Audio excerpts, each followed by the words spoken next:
Shanghai ஒத்துழைப்பு மாநாட்டில் சீன அதிபர் ஜி ஜின்பிங் உடனான பிரதமரின் சந்திப்பு இரு நாட்டு உறவில் நல்ல முன்னேற்றத்தை ஏற்படுத்தியிருப்பதாக சொல்லப்படுகிறது.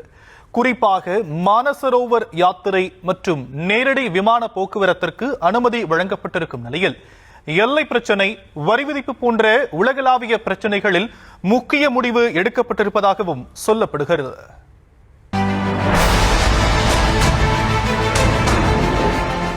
ஷாங்காய் ஒத்துழைப்பு மாநாட்டுக்காக 7 ஆண்டுகளுக்கு பிறகு சீனா சென்ற பிரதமர் மோடிக்கு உற்சாக வரவேற்பு கொடுக்கப்பட்டது. மாநாட்டிற்கு முன்னதாக சீன அதிபர் ஜி ஜின்பிங்கை சந்தித்து இருதரப்பு பேச்சுவார்த்தை நடத்தினார் பிரதமர் மோடி. இரு நாடுகளும் அமெரிக்காவின் வரி அழுத்தத்தை சமாளித்து வரும் சூழலில் இந்த சந்திப்பு மிகவும் முக்கியத்துவம் வாய்ந்ததாக பார்க்கப்படுகிறது.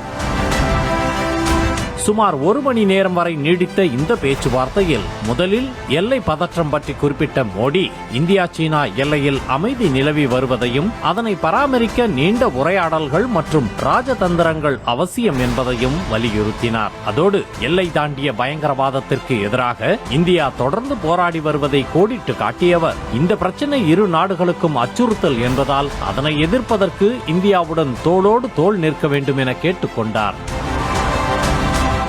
மேலும் எதிர்காலத்தில் பரஸ்பர நம்பிக்கை, மரியாதை மற்றும் உணர்திறன் அடிப்படையில் மட்டுமே இந்திய சீன உறவுகளை முன்னெடுத்துச் செல்ல விரும்புவதாக கூறிய பிரதமர், கிட்டத்தட்ட 300 கோடி மக்களின் நலன் இரு நாட்டு ஒத்துழைப்பை சார்ந்துள்ளது என்பதை எடுத்துரைத்தார்.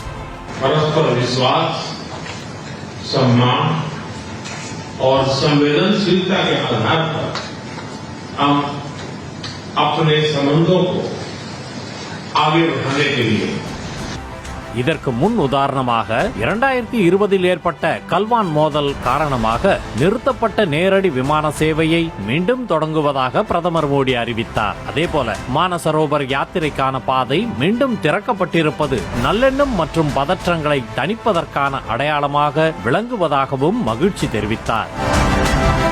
பிரதமரின் உரையை கேட்டு அகமகிழ்ந்த சீன அதிபர் ஜின்பிங், நாம் போட்டியாளர்களாக இல்லாமல் கூட்டாளிகளாக இருக்க வேண்டும் என்று கேட்டுக்கொண்டார். இதன் மூலம் இரு நாட்டு மக்களுக்கும் அதிக வளர்ச்சி மற்றும் வாய்ப்புகளை வழங்க முடியும் என்றார். அதோடு சர்வதேச அளவில் தற்போது குழப்பம் நீடிப்பதை குறிப்பிட்ட ஜின்பிங், சீனா எனும் டிராகனும் இந்தியா எனும் யானையும் நண்பர்களாகவும் சிறந்த நட்பு நாடாகவும் இருப்பது மிகவும் அவசியம் என்றும் வலியுறுத்தினார்.